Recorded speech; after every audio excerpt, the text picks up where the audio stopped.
Hi, this is Thunder Levin, and you're listening to the FSF PopCast. The show where we argue whether it's data or data, but hey, we got the name of his brother Lore correct on the first try. Our show is brought to you by our charity sponsor, the Red Shirt Widows and Orphans Fund, which supports the Wish Upon a Teen Foundation that helps out sick kids when they need it most.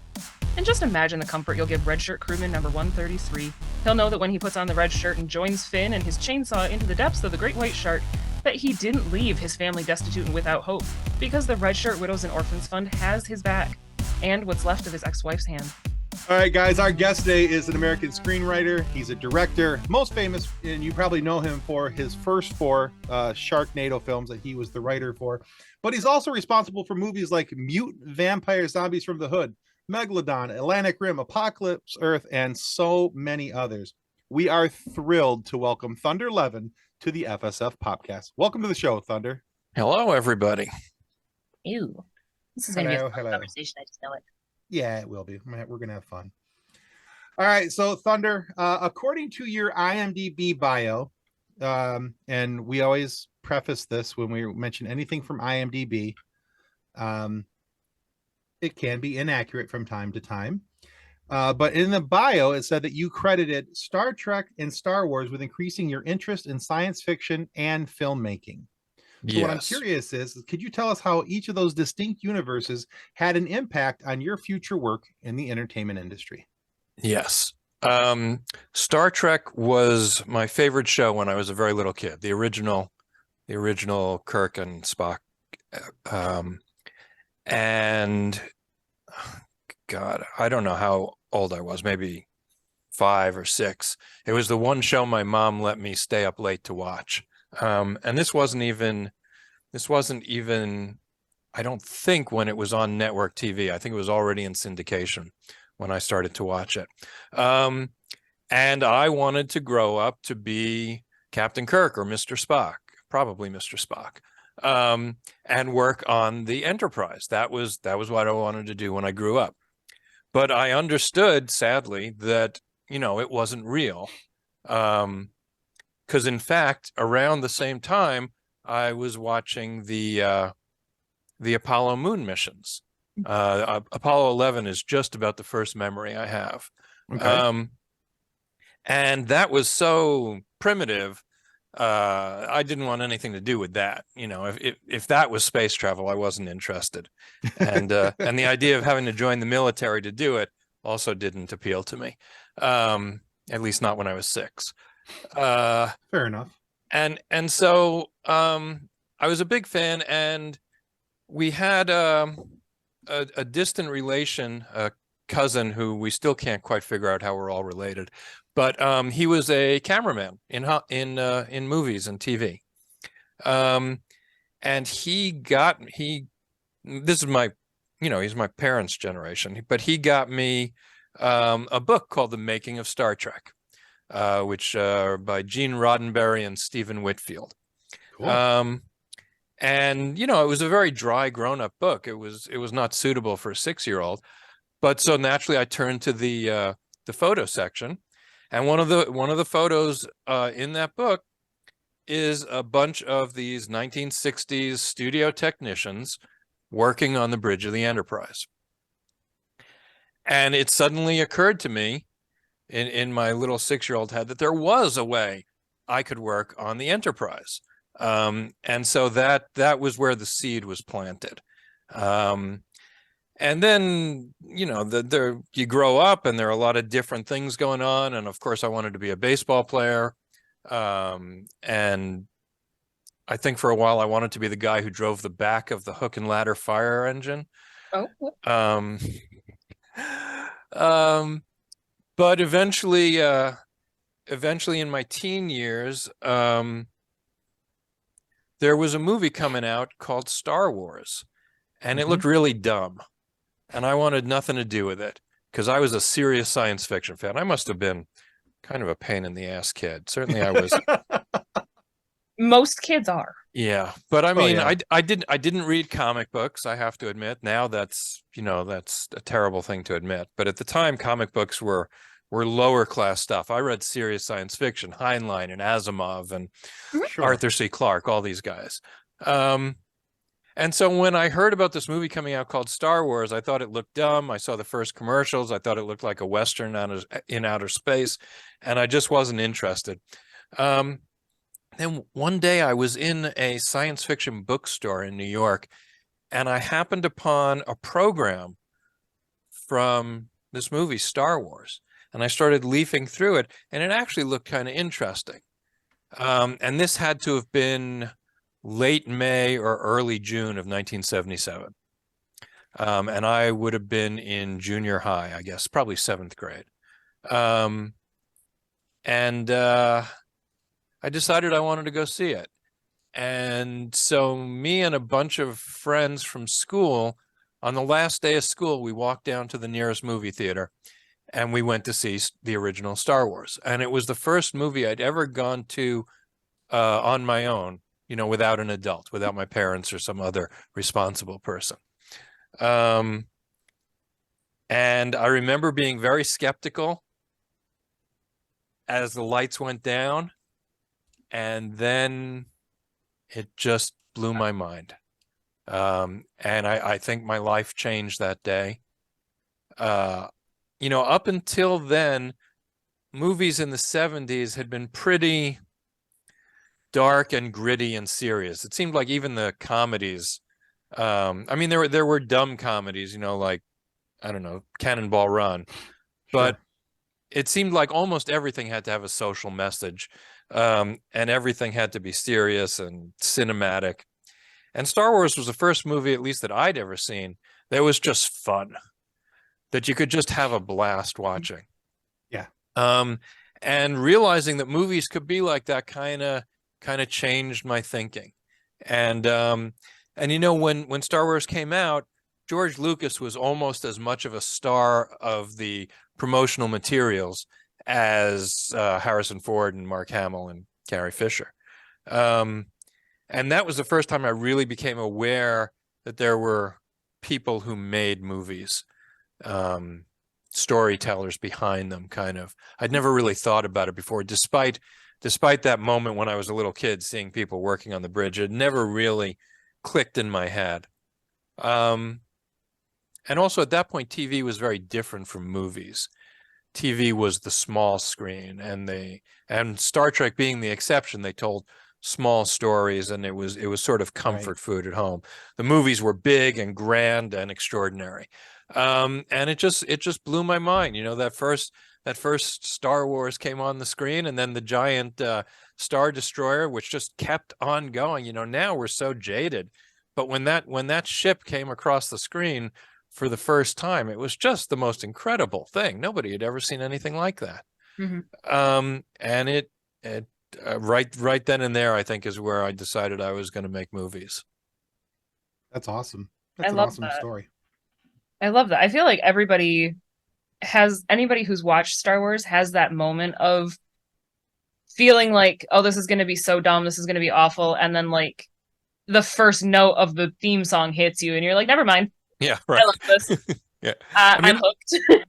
I often wonder if people who see it on a TV screen, even, you know, we have big TVs now, but I wonder if people who see it that way for the first time have the same feeling that we did when we saw it in the theaters. I don't know. I wonder. I don't know. That is an interesting thought, though. Because I mean, I can actually comment on that. You can. So my very first experience of watching it was with Return of the Jedi, because I was born in '76. Okay. And there was a lot of family upheaval around the time in '81 when, excuse me, when Empire came out. So I never saw Empire in the theater. So I started off with Return of the Jedi. Mm-hmm. I went back and saw the others on VHS later. After you'd seen Jedi? After I had seen Jedi. That must have been confusing. I was 8, so you know, it was just at that point it was just a story, right? Right. Right. So for me, it was still as cool and as captivating to hear the theme music, you know, crank off, and then watch the crawl and like you talked about, you see that ship come in and all these different things. I still had all the emotions that I had of being so excited to see this laser sword movie with, you know, what turned out to be knee-high murder bears and, you know, all these other things. They're And adorable. yeah. And then I had the same reaction in watching A New Hope and Empire Strikes Back because, Mhm. oh, you mean there's other versions of this story? They're out there. I can watch those too, Right. you know. And so to this day, Empire is still my favorite, all-time favorite movie. So, bouncing off the conversation we've already been having, off of Tim's first question, people have a tendency to take their fandoms very, very seriously, whether it's Star Trek, Star Wars, Marvel, DC. Even the My Little Pony fans take their fandom very, very seriously. Mhm. And there doesn't seem to be a lot of room for science fiction, action, comedy, horror, disaster films because those franchises, those bigger franchises, take up so much room. So, do you think that there's a real benefit to letting go of the serious side of films and just letting yourself be entertained by the things that most people find absurd? And I'm saying this as a fan of Rocky Horror and Mel Brooks and Monty Python and Right. Sharknado. What was that last one? I didn't catch Sharknado. that. I've heard of that. Sure, there's a great benefit to that. I mean, sometimes you need to just disconnect your brain. I mean, a lot of people, you know, have talked to me about that and about how much they enjoy that aspect of it, about not having to think about it. But at the same time, I was contacted once by a woman who, you know, on Twitter, I guess it was, and she told me how much she loved Sharknado. And she told me that it was the first thing she saw after she had a miscarriage that made her laugh. Oh, Oh, And I wow. was like, okay. I mean, you know, you hear stories like that and you realize that even when you're doing something this silly, you're still affecting people's lives sometimes. Mhm. And it's just such a wonderful feeling.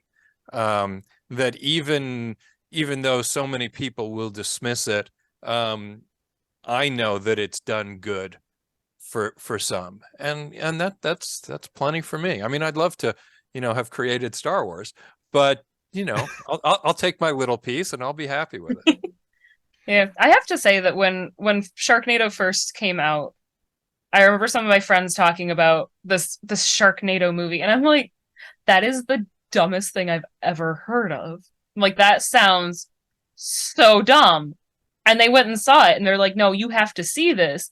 And I'm like, is it as dumb as it sounds? And they're like, well, yes, but that's kind of the point. Like, oh, okay, well, I mean, if that's the point, I'm like, I guess. And it definitely has its place in entertainment. It is one of those moments where you can shut your brain off. Yeah, It's a wonderful level of camp. It is. yeah. I, you know, I will never apologize for Sharknado for the silliness of it. No. I'm very proud of it. No, you should be. We have a couple of friends that we were talking to, some other podcasting friends, and we always talk about, you know, who we have coming up on interviews and what we're doing and all these different things. And we told one of them, his name is Jason Taylor, he's from the Three Geeks podcast, and he absolutely, like, he loves the entirety of the Sharknado universe, and he's just like, oh my god, that's so cool, you're talking to Thunder Levin. I didn't even tell him we have a universe. You Yes. have a universe. Wow. I didn't know. Well, yeah, I think once you get past the trilogy of films, you automatically get a universe. Okay. So yeah, it's the And to think my agent was telling me to give it up after the third one. I'm glad to know that's the cutoff. Okay. Yeah, no, you know what? I think there's a whole group of people out there who absolutely love what you're doing, and you know, Jason obviously is one of them. The simple fact that I said that we're interviewing the writer of Sharknado, and he's like, "Oh my god, you're interviewing Thunder Levin?"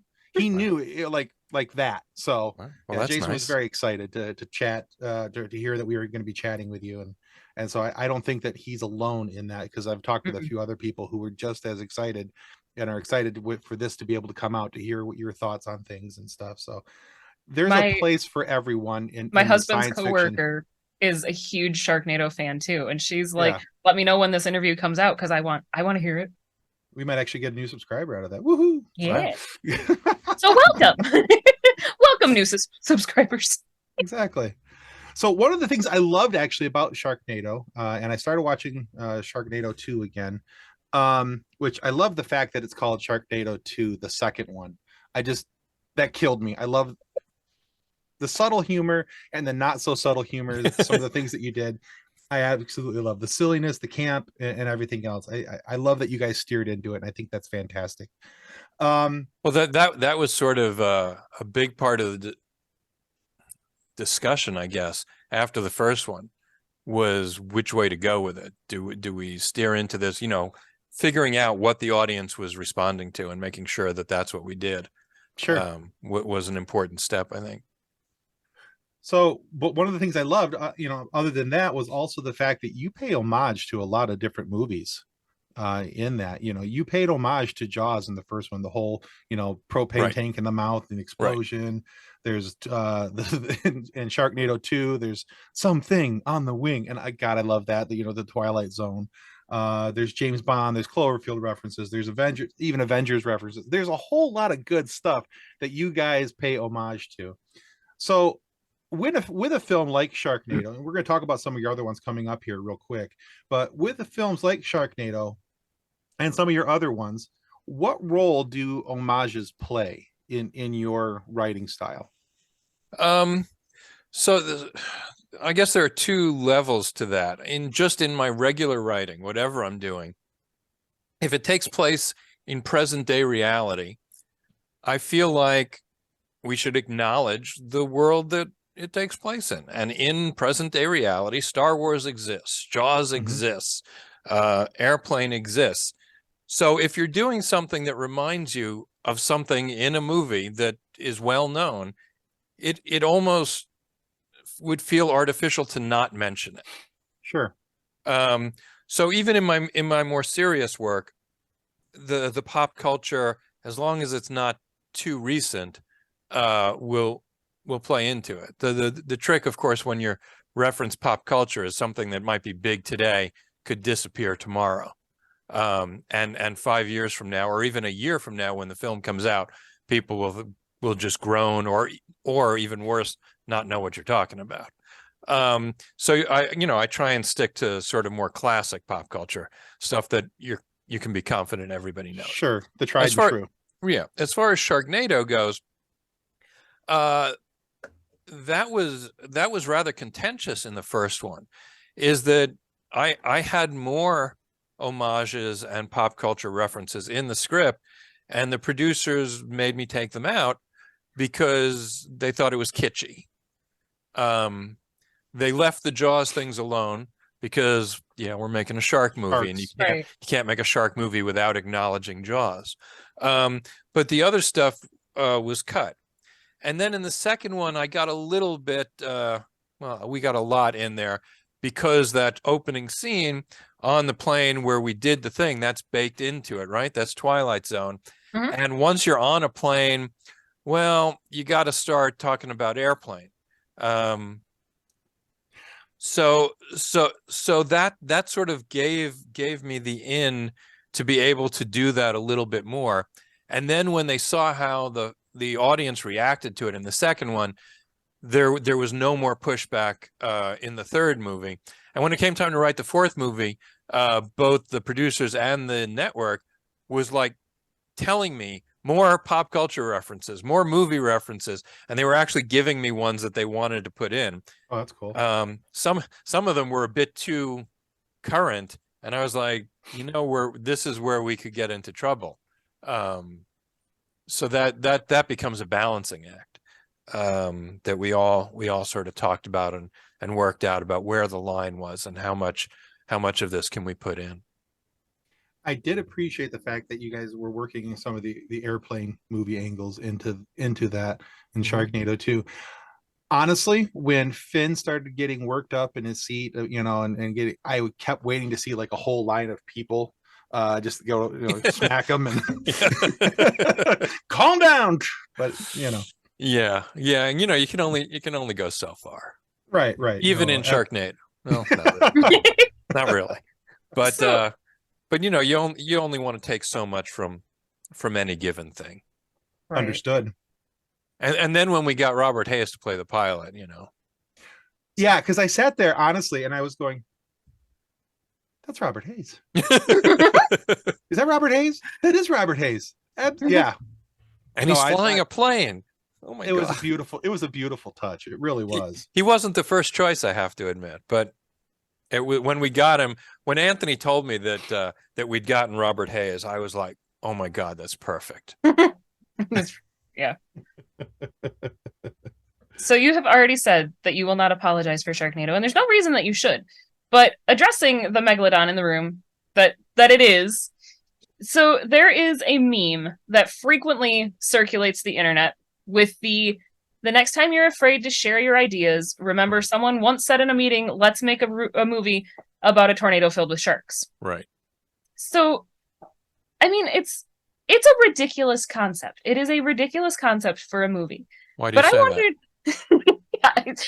Yeah, it's a little obvious, but it's great. I mean, it makes perfect sense to me.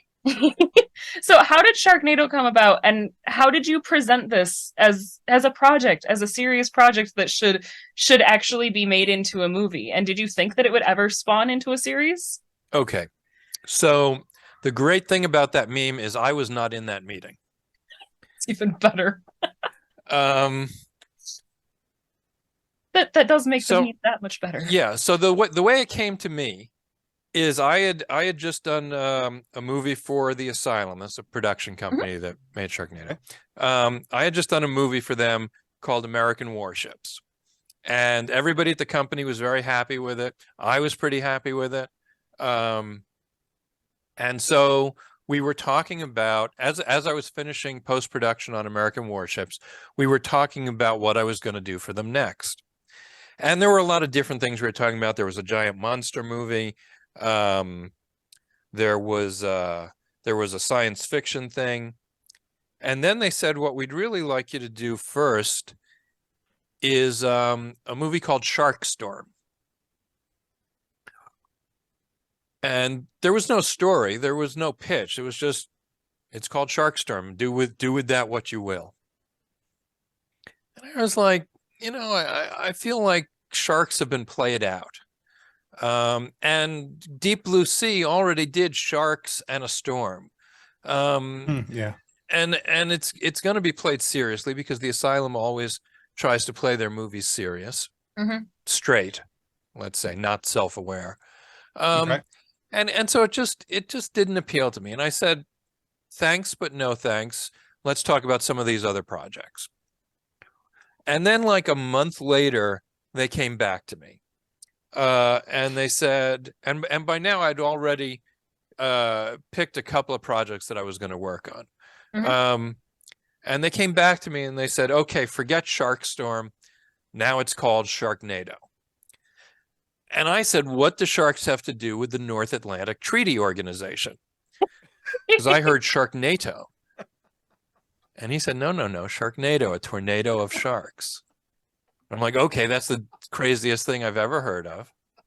And if I can play it that way, then I'm in. Right. Because the Asylum, in general, they don't like to do a self-aware, intentional camp.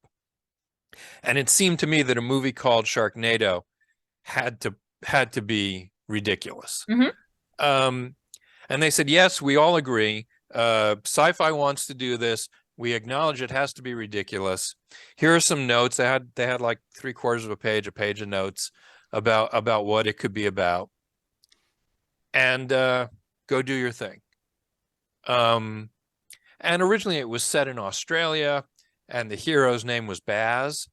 And Nova really didn't exist at all. And so I moved it to LA. I made the hero's name Finn Shepard, because Shepard is a person who takes care of people, and he's going to be our hero and take care of people. I thought I was being, very obvious with that, but no one ever mentions it to me. And Finn because of shark fins. And Finn because of sharks, of course. Of course. And I invented Nova, and she's named after the character in Planet of the Apes. Oh. Nova. Oh. And basically set about having as much fun with it as I could. And basically the way I approached it was this is a ridiculous concept, but I don't want to be smirking at the camera, right? Right. It's important that the characters not know they're in a movie, but it should be clear to the audience that the filmmakers know they're in a movie. The audience needs to be in on the joke, and they need to know that the people who made the movie are in on the joke. The only people who can't be in on it are the characters themselves.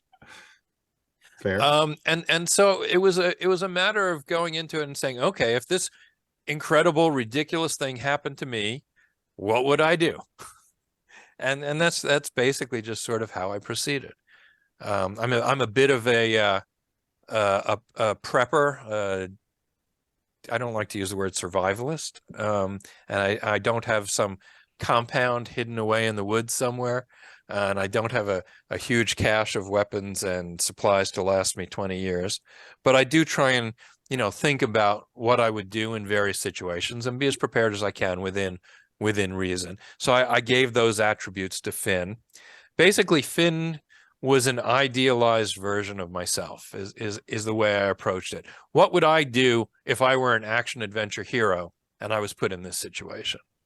And I was going through, still am, but I was going through a difficult separation with my wife.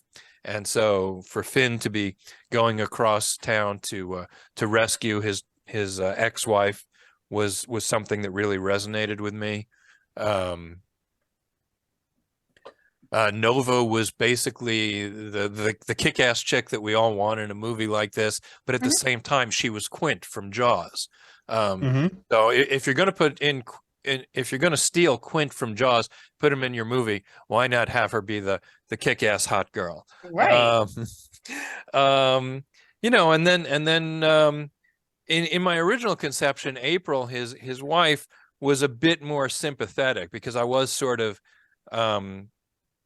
playing out my relationship in the film. And then when Anthony and Tara started creating her, she got a little whinier, I think, a little bitchier than I had originally intended. But it all worked. Anthony certainly knew what he was doing. And the reason he knew what he was doing is that it was all his idea. It turns out what I didn't know at the time was that Anthony Ferrante had written this movie called Leprechaun's Revenge. Although when he wrote it, it was called Red Clover. When it got to SciFi, I think it was called Leprechaun's Revenge. And in this movie, there's a scene where two characters are hiding from the leprechauns who are rampaging. And they're just, it's like a Quentin Tarantino kind of scene. They're just bullshitting while they hide. And and one of the characters says to the other, God, these leprechauns are destroying our town. I hope our town doesn't go the way of Santa Mira, this other town. They never recovered after the Sharknado hit. And someone at SciFi saw that and said, that's the movie we should make. We should make a movie called Sharknado. So SciFi had this title with nothing to go with it. And the Asylum wanted to make this Shark Store movie that they'd put together, these notes for. And SciFi had, at that point, SciFi was churning out a lot of these B movies every week, basically. And the Asylum had their monthly or quarterly meeting with SciFi, and they said, hey, we want to make this movie called Shark Storm. And the people at SciFi said, that's great, but call it Sharknado. And so that's where it all came from. And then it came back to me, and I had to make sense of that. There will be those who say that I did not make sense of it, but I would dispute them. I think it's a perfect, step by step, it's all perfectly logical. I've talked to a lot of weather people, meteorologists. I've talked to a lot of shark biologists, and there's nothing they can point to in the first Sharknado that isn't at least theoretically possible. It's not very likely, but it's at least physically possible. All right. Well, at least it's set in theory, so that's good. Yes, yes. And I think, given the absurdity of the movie, which I mean, again, I say this having watched the movie and loving the movie. No, you're not insulting me by saying Sharknado is absurd. I think you definitely did it justice with what it is. And having said that the only ones who aren't in on the joke are the characters themselves, sort of thing, like that makes a lot of sense. And I feel like watching it again with that's the writer's intent will actually help a lot of people who might have dismissed it initially with this is the stupidest thing I've ever heard of, aka me. Like it'll have a new meaning to it. It'll be more of the no. Everybody else knows this is a joke, except for them. Yeah. Well, it's all about perspective. I hope you get to experience it again on a whole new level. It is currently in my Amazon watch list again. There you go. All right, so Thunder, a lot of people, we've been talking about Sharknado a lot, and a lot of people know you from your work in Sharknado and being that. But you have an extensive IMDb list that's outside of the Sharknado verse. That's what I'm going to call it, the Sharknado verse. Wow. And I'm going to go back to the fact that you said Sharknado as in NATO, NATO. And now I was actually starting. Yeah. Now that I was trying to figure out how to write that as a movie now too. That's funny because I was when he first said that to me, instantly the thought flashed through my head of the army battling sharks in Europe.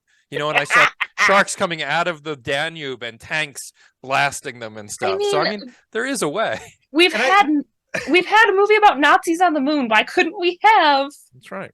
Sharks with freaking laser people. Anyway, there is. Well, we got there eventually. I mean, we were talking about that from the time we knew there was going to be a sequel to the first movie. Can we have sharks with freaking laser beams on their head?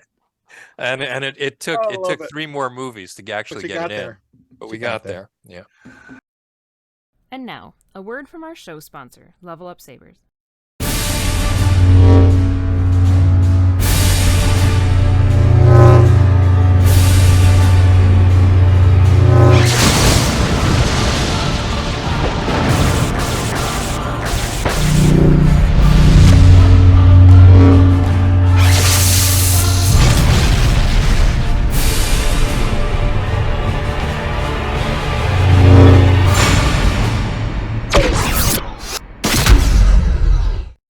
Their link can be found in the show notes. Welcome back to the FSF PopCast. All right, so like I said, you've got an extensive list of movies that you've worked on, some of which we listed in the introduction, some of which we didn't. There's, like I said, if you guys want to know what those are, you can check out his IMDb page, and there's a whole bulletized list there. You can see what he did. But out of the works listed on your IMDb page, or maybe one that's not listed yet, is there a project that you think or you would like for people to pay a little bit more attention to, because maybe this is a representation of who and what Thunder Levin is? Well, I mean, I'm working on several things right now that are as far from Sharknado as you can get. I'm working on a very serious, dark science fiction thriller called Star Child. And that's the thing I really want to make my next directing job. It's it's a hard time to get original movies made, much less original science fiction movies made. Everything has to be a sequel or a prequel or a reboot or an adaptation. So I have not had the success with that I would like, but that's the thing that I really want to do next. At the same time, I'm developing 3 different TV series, 2 of which are based on books, because it does seem like the only way to get anything made is for it to be a pre-existing IP. So so one of them is based on David L. Goleman's book series, The Event Group, which is about an ultra secret branch of the government that has existed basically since the Civil War, and investigates when strange anomalous events occur, and basically exists to make sure that humanity isn't doomed by repeating its past. Those who don't learn from history are doomed to repeat it. Mhm. There's a book series by Rebecca Cantrell called the Joe Tesla series. It's about this guy who's a descendant of Nikola Tesla, who is suddenly struck with agoraphobia and ends up having to live in a house beneath Grand Central Terminal in New York, and about his efforts to figure out what happened to him. And at the same time, each season he gets involved in different adventures, and he lives almost entirely underground. And then I have an original series, which was inspired by something that is very Sharknado-esque, but I actually took it in a different direction. A few years back, a police department in Tennessee put out a public service announcement or a press release or something, asking people to please stop flushing their methamphetamine down the toilet because it could get into the river system and cause meth gators, and nobody wants that. Not the meth gators. And so suddenly overnight, everybody on Twitter was telling me that meth gators had to be my next project. Oh yeah. And it just seemed so obvious for the Sharknado guy. I didn't want to do that, and so I sat on it for a while, and after a while I thought, is there something else I can do with this idea? And so I actually came up with this quirky small town mystery about a New York cop who's just retired. He's completely burned out, and he goes back to his small backwater hometown that's called Hurricane, Alabama, where he grew up and where he has these idealized memories of life on the bayou.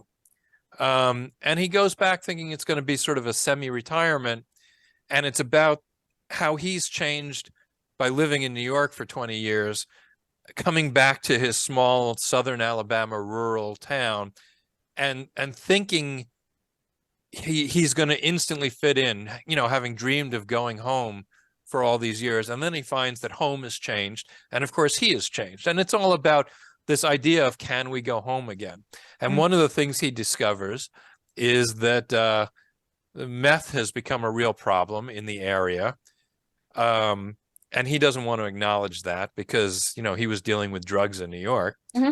And what's worse is there's a new drug on the street. And at the same time, pets are disappearing, and some meth addicts have disappeared. And then finally the daughter of local 1%ers, who's the prom queen and cheerleader, she disappears, and he finds her empty car in his precinct. And so he's now forced to investigate. And it turns out that this new drug has leaked into the ecosystem and has sort of supercharged the alligators in the swamp. And that is sort of something that plays in the background to this character drama. That's, it's sort of Ozark meets True Detective with just a splash of Lake Placid in there. And that's something else I'm about to take out and try and sell, and we'll see if we get anywhere with it. Sounds cool. I think so. Yeah. And it's different enough for me, but at the same time, there's still that element that people will say, okay, maybe the Sharknado guy can do this. Right. So it'll be a way for me to segue into more serious things. At the same time, I'm also pitching a movie called Deadbeard, the zombie pirate musical, which would seem like a logical follow-up to Sharknado. I would watch that. That sounds fantastic. Everybody I talk to says they would love to see that. The only people who don't want to see it are the people who pay for movies. And I haven't quite figured out how to bridge that yet. The only people who don't want to see this movie are people that actually make movies. So I'm working on that. As far as the movies I've made, there are two that I'm pretty proud of that are not Sharknado-esque. There's American Warships and AE Apocalypse Earth. When I made AE, it was just called AE. The Asylum decided to add Apocalypse Earth to the title to jazz it up. I liked the idea of it being kind of an unknown mystery. What does AE stand for? People Sure. will go to see it to figure out what it's about. Right. And when people asked me what AE stood for, I said almost everything. And it's a little science fiction movie about these people on a Earth has been destroyed, and it's these people who escaped from Earth and are going to a planet, but their ship is damaged, and they crash on this hostile world. And it's about how this small group of people who don't know each other have to come together to survive. Ooh. And it stars Adrian Paul from the Highlander TV series, Mhm. and Richard Grieco from the original 21 Jump Street. Sure. And a Costa Rican supermodel named Bally Rodriguez, who plays a humanoid character who has naturally camouflaged skin. And she actually had to spend like 8 hours in makeup the first day of each week. And then she lived in this varying shades of green body paint for a week while we shot. And then she got to wash it off for each of our weekends. And then American Warships is the movie that Battleship should have been and wasn't, if you ask me. Okay. The Asylum wanted to do a movie that would ride Battleship's coattails. And they asked me to make a movie that could be called Battleships. And then eventually we expanded the title to American Warships. But it's basically an old-fashioned naval war movie about the last American battleship, which is on its way to be turned into a museum, which ends up being the only ship that can save the world when this mysterious stealth cloaked ship starts trying to start a war between the U.S. and China. And it has this EMP weapon that renders all sort of advanced technology that destroys anything based on microchips. It blows them up, basically. And so this World War II battleship, the USS Iowa, with its old-fashioned analog equipment and big guns, is the only ship in a position to save the world. So it's got elements of Battlestar Galactica. It's got elements of a Star Trek episode called Balance of Terror, because they're hunting this invisible ship. And then it turns out that it has aliens too. And the only thing about that movie that disappoints me really is the special effects of the aliens, because I did not like the creature design. It looked, to me, the creature design ended up being very campy. And the thing about Asylum movies is you're making them very fast for very little money. And even though we got to shoot on a real battleship, which gave us a lot of production value, once the aliens were created, it was almost too late for me to say, no, that's not what they should look like, because they didn't have the time to remake them. So I feel like sometimes that movie, people think it's campier than it really is because the aliens look so weird. But other than that, I'm really proud of that movie. Everything we shot on the ship, I'm really proud of. And I think it's sort of a throwback to movies that I would see on daytime TV when I was a kid, that had been made like in the 50s, and it was the only stuff, that before the internet, before streaming, local TV channels would show old movies during the day because they were very cheap for them to air. And there were all these World War II naval battle movies that I grew up on, and looking back on it now, the effects of those movies were even cheesier than what we did, because it was models on a tank of water, right?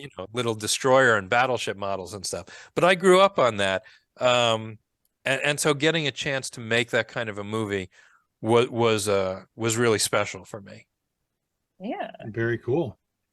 So talking about being successful, and as a successful writer and director, and sometimes even actor, you can look back on what you've accomplished. And looking back at what you've accomplished, what is the best piece of advice that you would give to someone trying to get started in the entertainment industry? That bit of wisdom that you wish that you had starting out? Well, there are two bits of wisdom that I try to impart when I go to talk to film classes. The first is to say, if there's anything else you can do for a living that will nourish your soul, that will make you happy, go do that. Because this business will chew you up and spit you out, and it'll break your heart 99 times out of 100.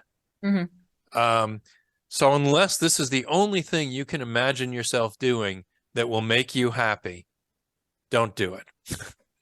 If you're one of those people who can't imagine doing anything else, my only other real piece of advice is never give up. Because you will be told you're no good. You will be rejected over and over and over again. And when your job is basically telling your dreams to the world, and people are telling you you're no good, Mm-hmm. that means they're telling you your dreams are no good, and your dreams are usually an intimate distillation of yourself. Yeah. So rejection as a writer, whether it's movies or novels or whatever, rejection as a writer is a particularly personal kind of rejection. If you're a computer programmer and you come up with this great app, and someone says, no, it's too buggy. Well, okay. The idea, it was still a good idea. Mm-hmm. And you're not going to take that personally. It's just a matter of your craft, right? Right. But when something is this personal, or an accountant makes a mistake, well, I mean, you're gonna take it personally, but only because you made a mistake. Right. It's not because your very personhood is being questioned. But for a writer, it can feel that way. It can feel like your very legitimacy of who you are is being rejected. And so if you can get through that and never give up, eventually, hopefully, you will achieve something. I mean, I was in this business for 20 years before Sharknado, and no one had ever heard of me. And I spent years trying to get people to take me seriously as a director because of my short films, Mm-hmm. and the scripts I wrote. And I spent years trying to get scripts sold or produced, and I'd get close. I'd get producers optioned a lot of my scripts, but they never got made. They never got sold. And a saner person would have given up. But I kept going. And eventually I decided to raise money and make my own film. And that was Mutant Vampire Zombies from the Hood. And it was because of that I got my first writing job at the asylum. And it was at least partly because of that, I assume, that when Sharknado came up, the asylum thought I was the guy to do it. Mm-hmm. Because I had made this tongue-in-cheek disaster film already. So they figured I knew how to do that and walk that line between pure parody and serious disaster movie. Because I think that's really what made Sharknado work, was sort of walking that fine line. Oh, absolutely. So yeah, those are the two pieces of advice. A, don't do it. And if you're going to do it, never give up. Be determined. Sure. I think those are solid pieces of advice, though. Yeah, if you're determined to do it, at least, fight for it. Right. Don't give up. And I like that if there's something else that'll make you happy, go do that. Like that. Yeah. And you can always write on your own. Mm-hmm. People write for themselves all the time. I've just joined this sort of educational / networking website where I I'm going to be mentoring and providing feedback for new writers. And one of the writers that I just read his script a couple of days ago and was talking to him yesterday, giving him feedback on his script. And I said, how many scripts have you written? He was like, well, 15. 15. I thought he was a new writer. How long have you been doing this? About 20 years. Oh my goodness. And I'm like, okay. And he wasn't even concerned with, how do I get this sold? He was writing for himself. He just, how do I be a better writer? He wasn't asking me for advice on selling his script. He was asking me for advice on how to make his script better because he wanted to be a better writer. He had another job. He had a whole career. He had, he made a good living. He did this for himself. So if you can do that too, there used to be a lot of unpublished novels. Now that you can self-publish to Amazon and it's not looked down on and it's not as expensive as it once was before digital publishing, there were a lot of unpublished novels. Sure. Now you can, if you want to write a novel, if you have some other way to make a living, you can write your novel, you can put it out there, and maybe it'll connect with some people. Yeah, even right. if no publisher ever wanted it, you could still find an audience. Maybe it won't be huge. Maybe it won't be enough people buying your book for you to live on what your books are bringing in. But it's still a book that some people have read. And maybe someone will say, this is the first thing I read after I had a miscarriage and it really made me feel better. And that makes it worth it right there. Yeah. That's the win.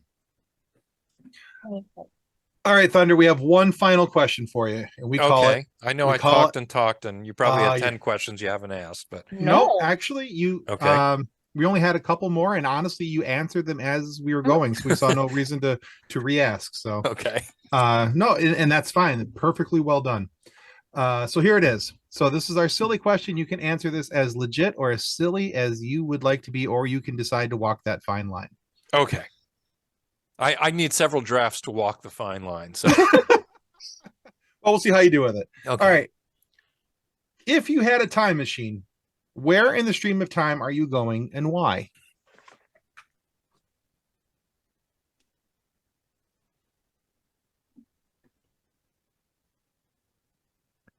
Okay, the serious answer. I forget what year it was, 1990, 1993. I would go to Massachusetts and I would tell JFK Jr. not to get in that plane. Okay.